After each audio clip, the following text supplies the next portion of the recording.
Assalamualaikum and good morning. Today, our group will be presenting on macroeconomics problem, hyperinflation in Zimbabwe. Today, I will briefly introduce Zimbabwe before the hyperinflation crisis. Zimbabwe is located in southern Africa. Before the crisis, its economy mainly depended on three sectors, which is agriculture, mining, and manufacturing. Agriculture was the backbone of the economy because it provided food, employment, and export income. Mining was also very important as Zimbabwe exported valuable minerals such as gold and platinum, which generated major revenue for the country. The country's financial system was managed by the Reserve Bank of Zimbabwe, RBZ, together with banks, insurance company, and other financial institutions that supported economic activities. So in this slide, I would like to present about hyperinflation and economic impact in Zimbabwe during 27 to 28. Zimbabwe experienced severe hyperinflation, which means prices increase extremely fast, sometimes in daily or even hourly. As a result, the Zimbabwe dollar lost almost all of its value, and people saving become more worthless. Because price keep rising, people spend their money immediately before it lost more value. Basic necessities such as food, fuel, and medicine also become too expensive for many people. Other than that, in terms of economic effects, GDP dropped by around 40% in 28, and the unemployment rate increased to about 80%. Many businesses had to close down. Investment decreased due to instability, and people lost confidence in the banking system, such as lost value in savings. Many people also start using foreign currency because the local currency is become unstable. Lastly, insurance and pensions also lost value. In conclusion, hyperinflation had a serious impact, which is on both the economy and people's daily lives. For this slide, I will explain the cause of hyperinflation in Zimbabwe. Hyperinflation in Zimbabwe did not happen because of one reason only. It happened because several economic problems occurred at the same time. First is structural weakness. Zimbabwe depend heavily on agriculture. After the land reform program, agriculture production and export declined. This caused a shortage of goods in the market to price increase quietly.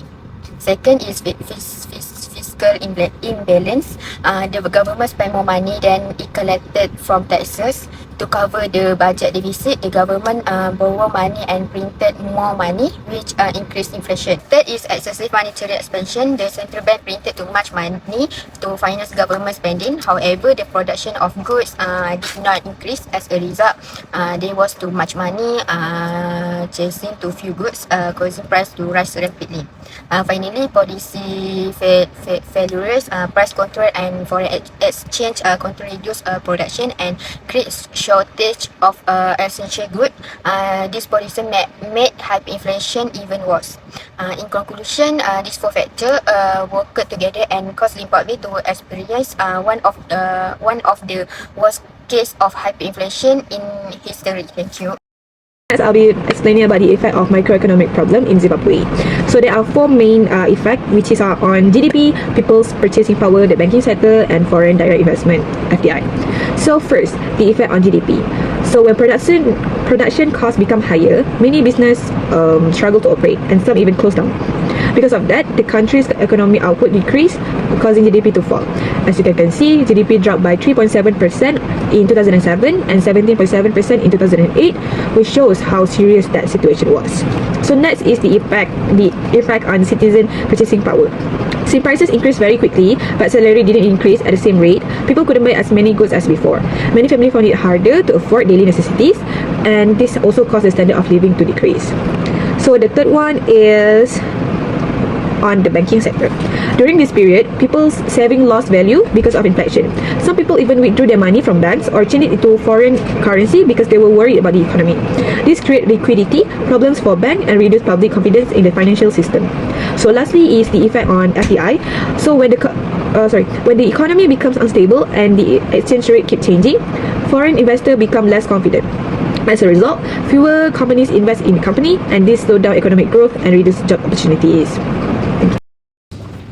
Today, I will discuss the appropriate measure taken by Zimbabwe to overcome hyperinflation. The first measure was the adoption of foreign currencies such as the US dollar and South African rand in 2009. That was necessary because the Zimbabwean dollar had lost its value due to extremely high inflation. By using more stable currencies, price become more predictable and public confidence in the economy gradually improved. The second measure was tightening monetary policy. One of the main causes of hyperinflation was excessive mainly money printing by the central bank. Therefore, the government reduced money creation and controlled the money supply. This helped lower inflation and stabilize the economy. The third measure was strengthening fiscal discipline. The government reduced necessary spending and worked to control budget. Better financial management reduced the need to print money and contribute to long-term economic stability. So in conclusion, the abolition of foreign currency, tighter monetary policy and stronger fiscal discipline were important measures that help Zimbabwe overcome hyperinflation and support economic recovery. In conclusion, hyperinflation in Zimbabwe is an economic crisis caused by structural weaknesses in the economy, fiscal imbalances, excessive money printing, and failed government policies. This crisis has had a major impact on economic growth, people's purchasing power, the banking sector, and investment. However, the implementation of measures such as the use of foreign currency, tighter monetary policy, and fiscal discipline has successfully helped restore economic stability. The Zimbabwean experience proves that efficient economic management and consistent policies are very important to ensure the economic stability of a country. Thank you.